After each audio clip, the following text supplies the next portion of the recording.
¿Qué tal? ¿Cómo están? Muy buenas tardes. Bienvenidos a una emisión más de Ciudad Adentro Radio. En estos micrófonos los saluda con mucho gusto, como siempre, Laura Castro Golarte y lo invito a que me acompañe en los próximos minutos. Le voy a platicar, entre otras cosas, de la experiencia este sábado en la Ciudad de México, que fue extraordinaria realmente, bueno, con cosas hasta chuscas. La verdad es que no vuelvo a viajar en esas condiciones, pero valió la pena porque conocí al gremio de los correctores de estilo, un gremio como pasa en muchos otros, un poco desunido, un poco desintegrado, pero se están haciendo esfuerzos porque haya una integración. También fue fructífero por haber conocido, a pesar de que viví 3 años en la Ciudad de México, no conocía la Biblioteca de México, José Vasconcelos, que está en la Ciudadela, y es un espacio verdaderamente extraordinario. También sobre eso les voy a platicar un poco y sobre la situación de la vialidad y el tráfico el sábado en la Ciudad de México. Fue verdaderamente tremendo. Según yo iba a ir a ver los edificios iluminados y no sé cuánto. No, no, no, no.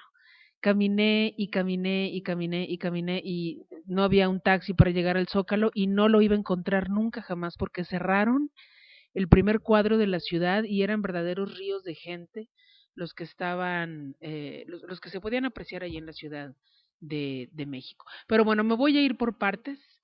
eh, Me voy a ir por partes para platicar con cierto orden, pues, cómo estuvo este viaje a la Ciudad de México. Y bueno, pues salí el viernes en la noche, ya muy noche, como a las 11 pasaditas, y llegué a las 6 de la mañana. Es una línea, una ruta que sale de aquí de Plaza del Sol y llega exactamente al Ángel de la Independencia, llega a otro punto, pero bueno, yo escogí el Ángel de la Independencia y pues a las 6 de la mañana. Déjeme decirle que voy a poner fotografías, no tomé muchas, pero voy a incluir en el audio de hoy, fotografías precisamente de la Ciudad de México, a ver si logro que coincida lo que le voy platicando con con las fotografías, con el orden en el que las vaya poniendo. El caso es que llegué a las 6 de la mañana y las actividades por el Día Internacional de la Corrección de Estilo, organizado por los profesionales de la edición Asociación Civil, empezaba hasta las 10:30. Entonces tenía que hacer 4 horas más o menos de tiempo hasta que llegara la hora de inscribirme y que empezaran las actividades en la Biblioteca de México en la Ciudadela. Pues al llegar luego vi un Sanborns y dije, no, pues ya la hice. Estos lugares están abiertos 24 horas y voy a estar ahí, me voy a tomar un cafecito, voy a pasar al sanitario, etcétera. Y no, pues cerrado el Sanborns, no lo podía creer. No sabía qué hacer, si quedarme ahí o mejor acercarme a la Ciudadela para no andar luego con las prisas de que no pase el taxi o lo que sea. Y entonces decidí tomar un taxi e irme hacia la Ciudadela. Le estoy hablando de una distancia relativamente corta. La Ciudadela, si usted conoce la Ciudad de México, está cerca de las instalaciones de la Secretaría de Gobernación. Está, podríamos decir, hacia grandes rasgos entre Bucareli y Valderas.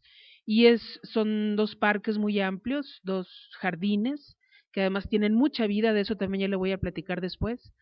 Y enfrente de la Biblioteca de México, a un lado está el Centro de la Imagen, por ejemplo, y por ahí también está el Instituto de Estudios Históricos de la Revolución Mexicana.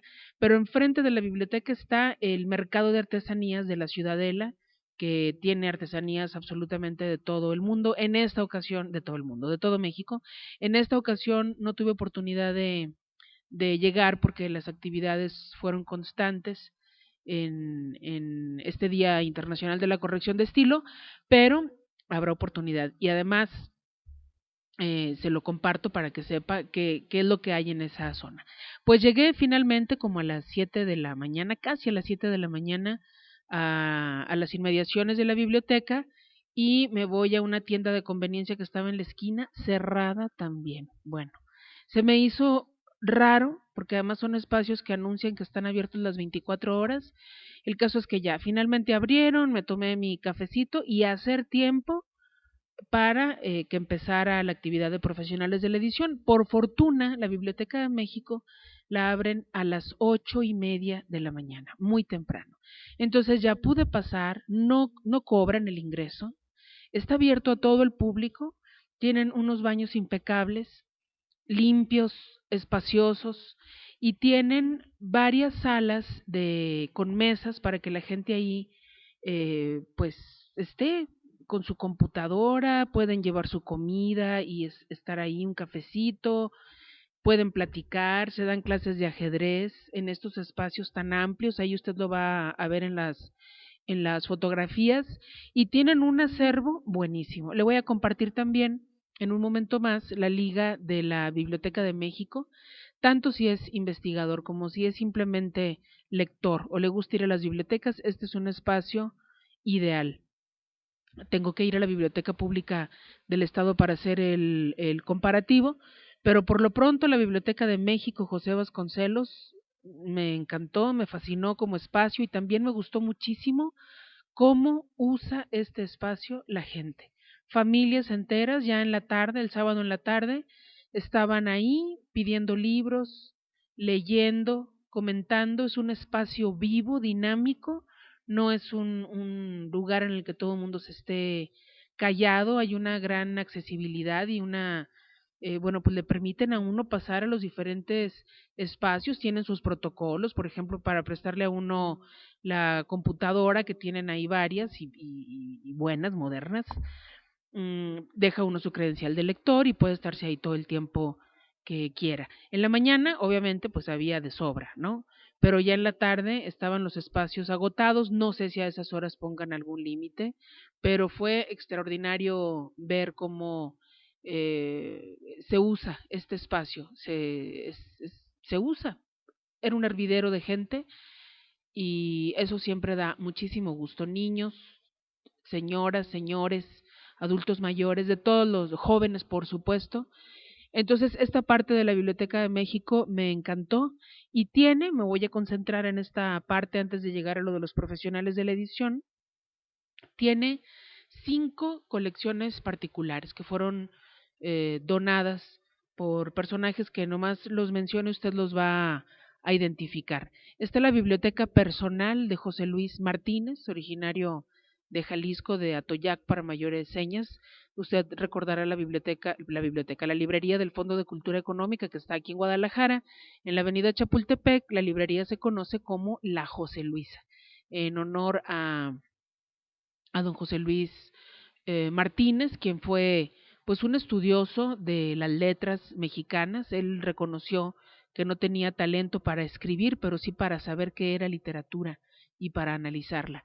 Y entonces aquí está su biblioteca personal, son 73,000 volúmenes los que integran la biblioteca personal de José Luis Martínez, y obviamente está especializada en literatura, pero tiene muchos textos de historia y tiene libros antiguos, por ejemplo, del siglo XVIII, tiene varios, no tiene incunables, pero sí del siglo XVIII.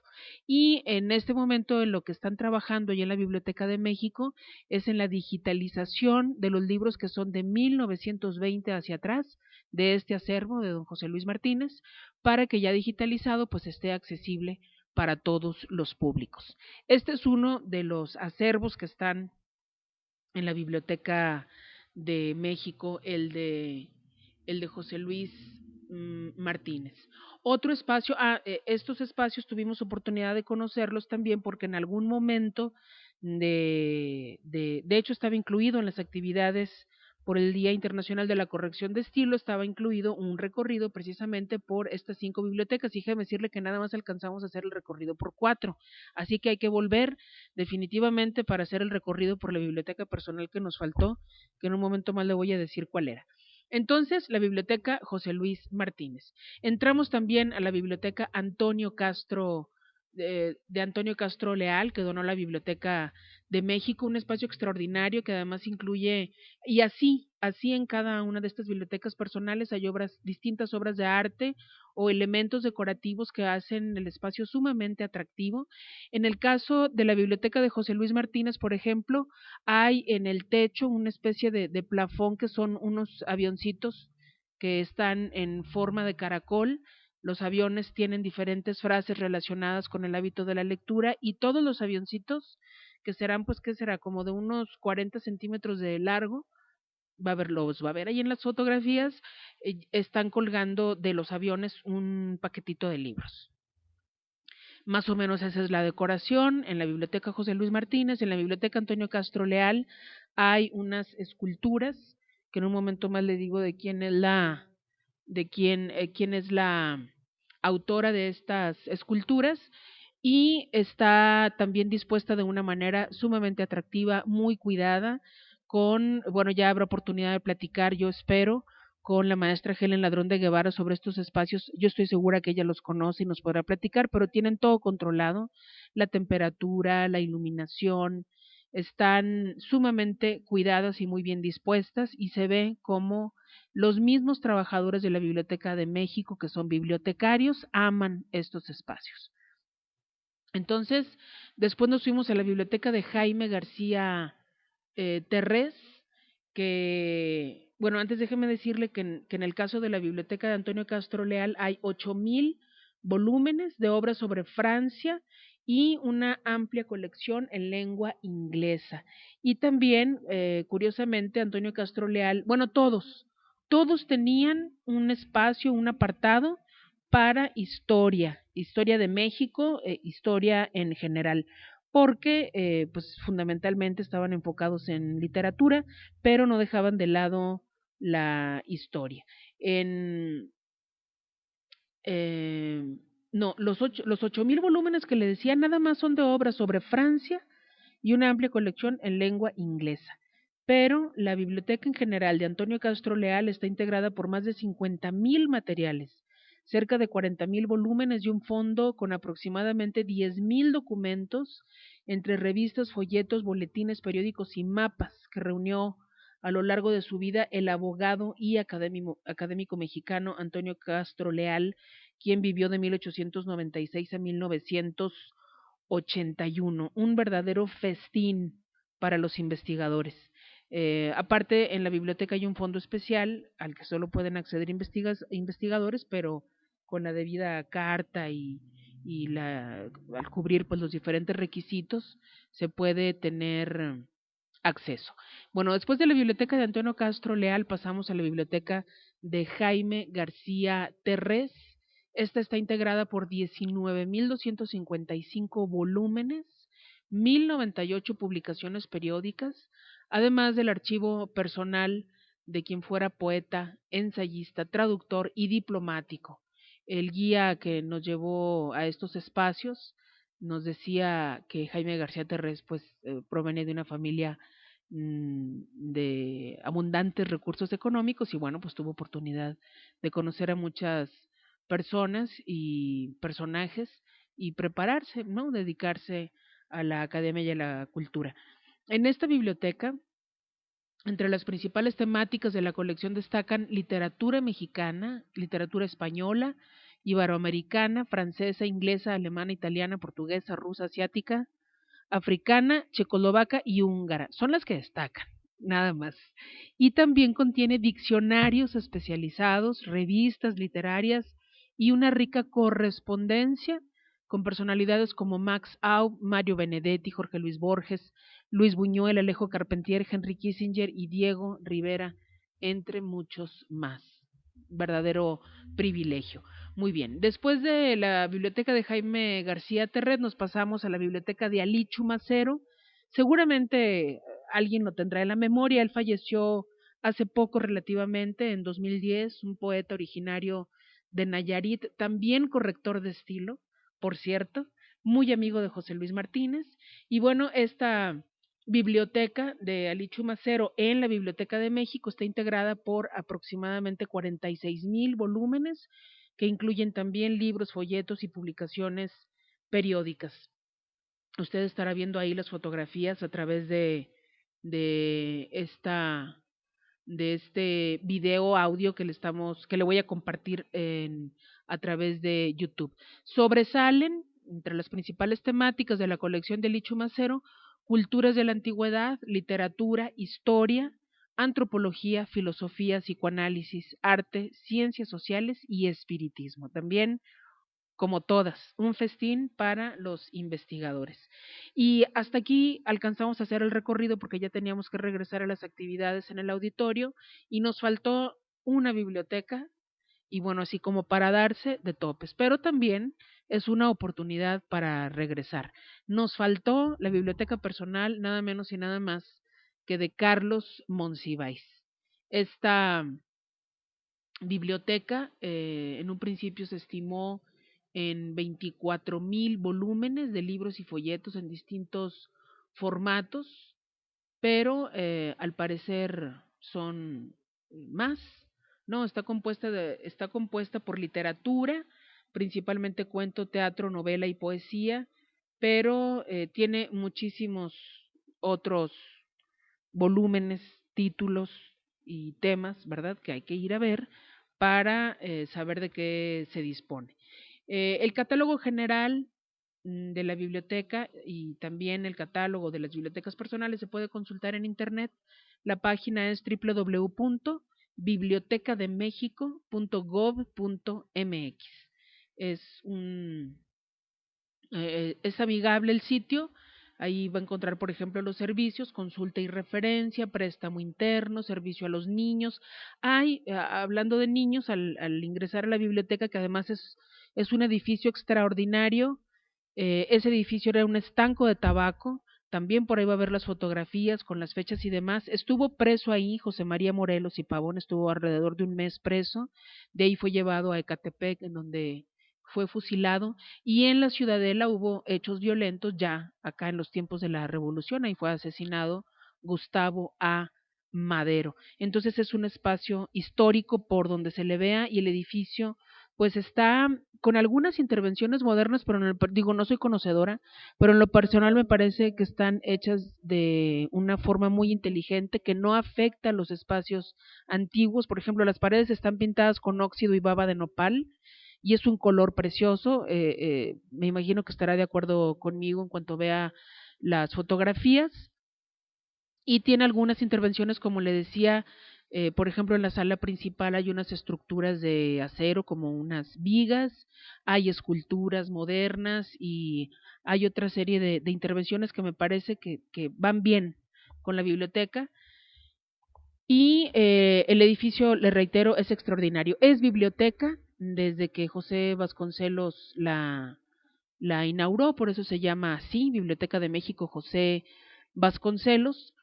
Y de hecho ahí el escritor y educador mexicano de amplio reconocimiento, aunque quizá falte un poquito más, pues ahí pasó sus últimos días como director de esa biblioteca, prácticamente ahí vivía, según nos refería uno de los guías, y de hecho saliendo de este espacio de la Biblioteca de México, al llegar a su casa tuvo un infarto y fue que falleció José Vasconcelos. Pero como le decía, historia por todos lados. Muy bien, entonces al ingresar a la Biblioteca de México están estas librerías Educal que para mí son una tentación tremenda, venden souvenirs con temas mexicanos, por ejemplo, lo que estaba ahorita tenía que ver con el centenario de José Guadalupe Posada y también con el Día de Muertos y aparte libros para niños y hay un área de la biblioteca especializada en libros infantiles y juveniles, lo cual me parece una extraordinaria idea. Y ya del otro lado está, al entrar usted a la biblioteca, de mano derecha está los temas generales, digamos, para adultos, jóvenes adultos, etcétera, y del lado izquierdo está la sala o el espacio de la librería enfocado en niños y jóvenes. Y lo único que le falta a la biblioteca, yo creo, y será porque me estaba muriendo de ganas por un café, es eso, una cafetería. Pero bueno, en los alrededores hay puestos de muchas cosas, de artesanías, pero también de comida, y bueno, también es cosa de que uno se familiarice con el espacio. Entonces ahí está la recomendación para que cuando vaya a la Ciudad de México no deje de visitar la Biblioteca de México. Y yo no sé exactamente cuándo tengan actividades, pero este sábado que estuvimos ahí, resulta de que tienen ahí sus clases y demostraciones de danzón. Entonces, pues ahí estaban en los jardines, la gente bailando, hay quienes venden zapatos, venden ropa especial para luego las presentaciones y concursos que hacen, y pues la música. De verdad me transporté en el tiempo, el México, no sé, de los años 40, 50, y fue un verdadero deleite. A esa hora, cuando estaban todos con sus clases de danzón, salimos a tomarnos un cafecito, dos compañeras que estuvimos en el curso y su servidora, y pasamos por Gobernación. Y estaban ahí las vallas y los policías en previsión de algo, ¿no? Unas vallas que son unas estructuras además impresionantes, hasta puerta tienen, en la parte que va sobre la banqueta, tienen una puerta por donde dejan pasar a las personas que viven por ahí o a nosotros. De hecho, nos dejaron pasar ya, porque al regresar estaban puestas las vallas. No se veía que hubiera manifestación, no estaba anunciada la manifestación, pero a las 5 de la tarde cerraron los accesos por diferentes calles y avenidas a la Secretaría de Gobernación. Y pues una gran cantidad de efectivos ahí dedicados a la protección de este espacio. No nos dimos cuenta que hubiera manifestación, ni supimos a qué hora se quitaron, porque ya salimos noche de la Biblioteca de México, pero este cierre pues generó un caos vial en la zona. Los autos estaban siendo desviados por otra calle en sentido contrario porque no podían pasar por Bucareli, que es una avenida bastante transitada. Entonces ya de por sí eso estaba complicando la vialidad. Terminaron las actividades de los profesionales de la edición, en un momento más regreso a ese tema, y eh, pues según yo iba a tomar un taxi para irme al Zócalo y apreciar esta iluminación que se iba a terminar el domingo. Entonces, pues ya salí y no pasaban taxis, todos ocupados, algunos iban vacíos, pero no daban la parada. Entonces, pues me puse a caminar y a caminar y a caminar y bueno, quienes conozcan la Ciudad de México, desde la Ciudadela hasta la Alameda caminé, pues ni conté las cuadras, pero sí fueron muchas cuadras.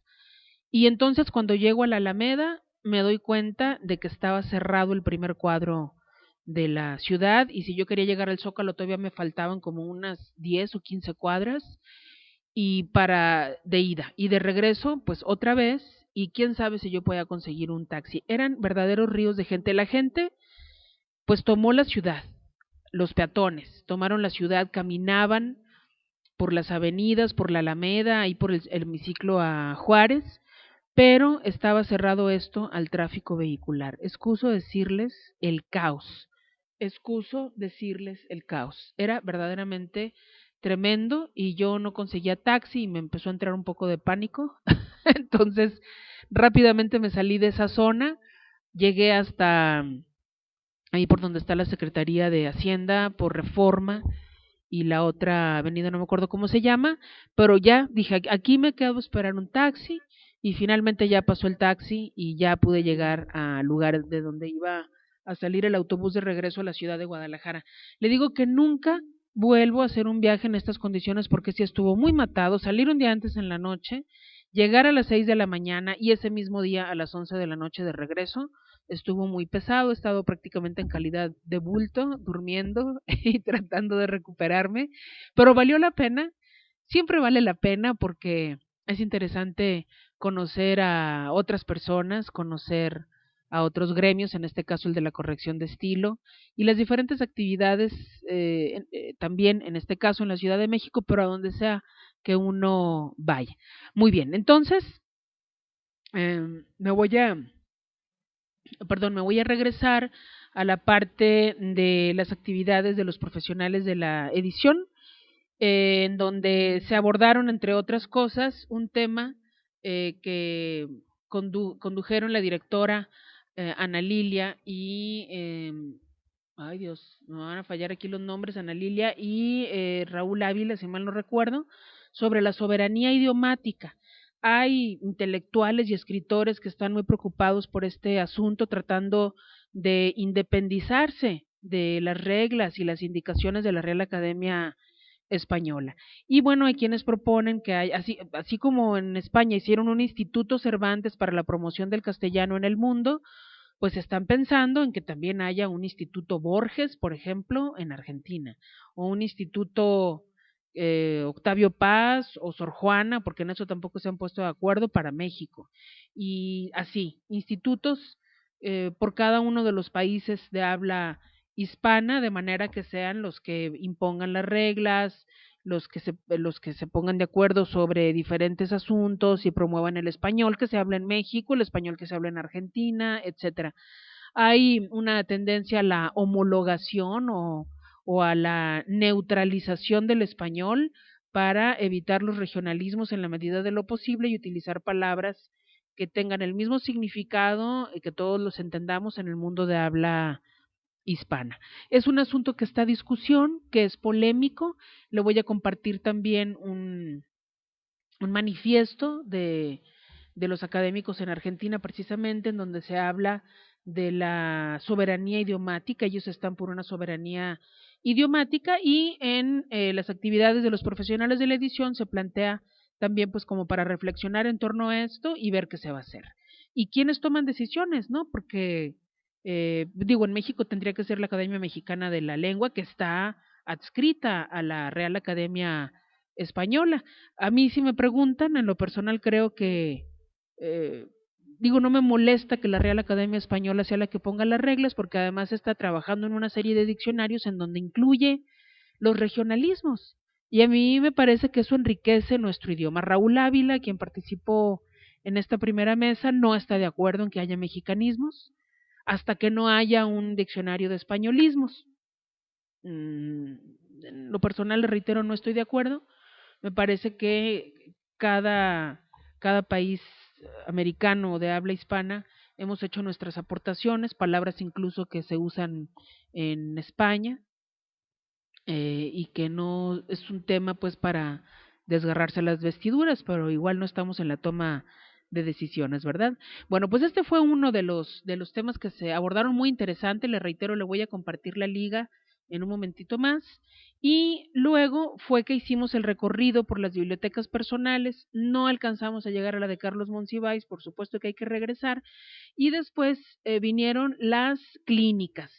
Se organizaron varias clínicas, por ejemplo, de corrección de poesía, corrección de narrativa y cómo cotizar la corrección de estilo. Muy interesantes. En lo personal me inscribí a cómo cotizar la corrección de estilo porque es un asunto que desconozco y hay muchas diferencias. También por eso el interés de profesionales de la edición de reunir al gremio, de que nos pongamos de acuerdo, porque fíjese que la corrección de estilo se cobra en un rango muy amplio que va de 6 pesos por cuartilla a 150 pesos, de 6 a 150 pesos por cuartilla, y son grandes diferencias, ¿no? Eso pues va en detrimento del propio gremio.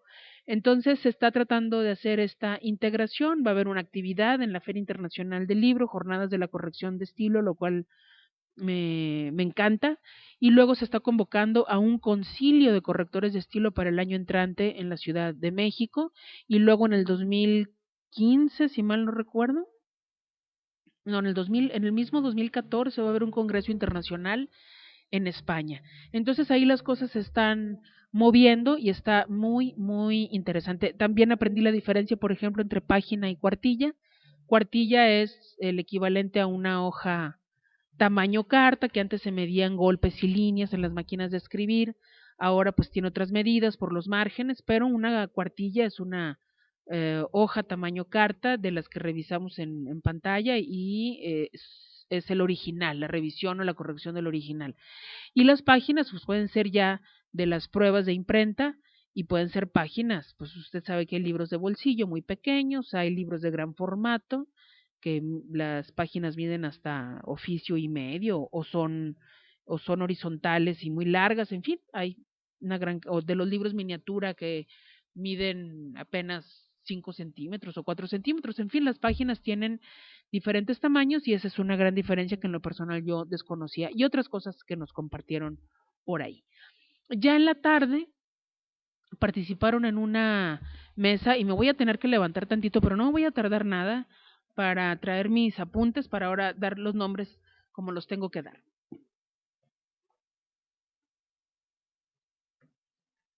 Perdón, todavía la falta de experiencia en tener absolutamente todo a la mano, pero aquí estoy de regreso. Entonces, ya por la tarde estuvieron dos funcionarios hablando sobre los libros de texto gratuito y refiriéndose o a propósito de los 117 famosísimos errores, estuvo, bueno, en la mañana sí, Raúl Ávila fue el que habló sobre la soberanía idiomática y muy interesante en general.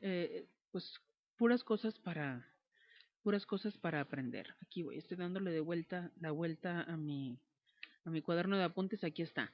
Estuvo Joaquín Díez Canedo, el director de la CONALITEC, que es la Comisión Nacional de Libros de Texto Gratuitos, y ellos nos platicaron cómo eran las cosas antes, ¿no?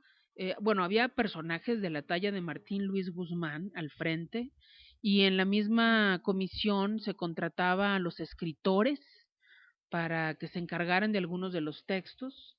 Participaban, por ejemplo, Torres Bodet, imagínense, Gabriela Mistral, Carlos Pellicer, José Gorostiza, personajes de la literatura mexicana del más alto nivel participaban en la confección o en el diseño de estos materiales, en los contenidos.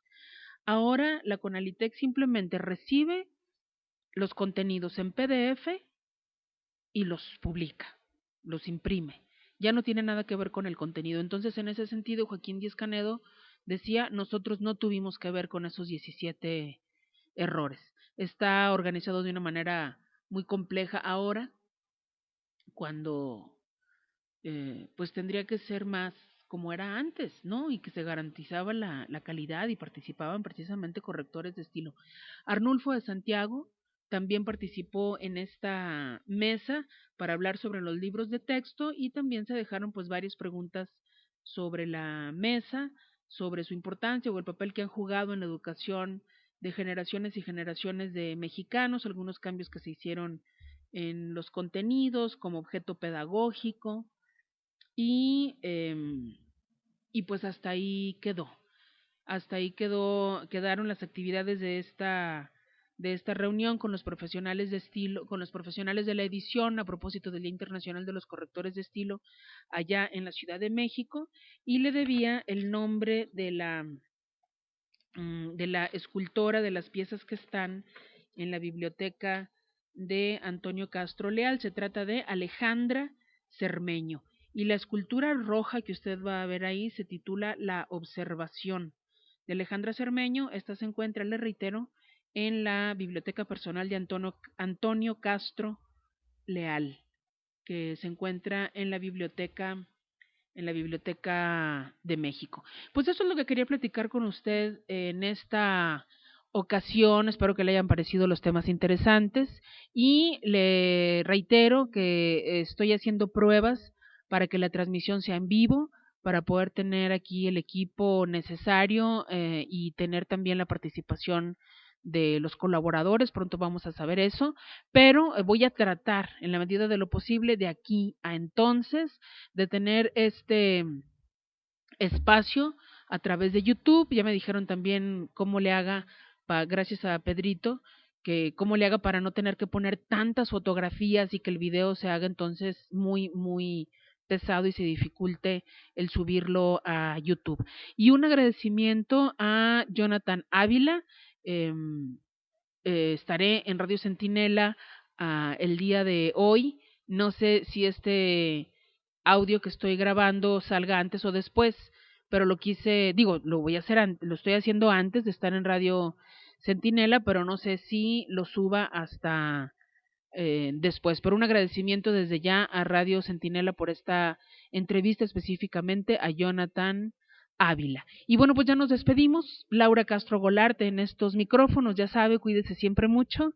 Muchas gracias por el favor de su atención. Gracias a todos los que han pasado por los audios. Hoy no hice menciones, pero prometo que la próxima sí. Acuérdese que comentamos lo de la, ¿cómo le dicen ahora? Lady Regidora o Lady Panteones, algo así, a Elisa Ayón, y bueno, a la mujer ya le está yendo como en feria, ¿no? Ya perdió la estrella, cayó de la gracia de alguien, Elisa Ayón, y le está yendo verdaderamente mal.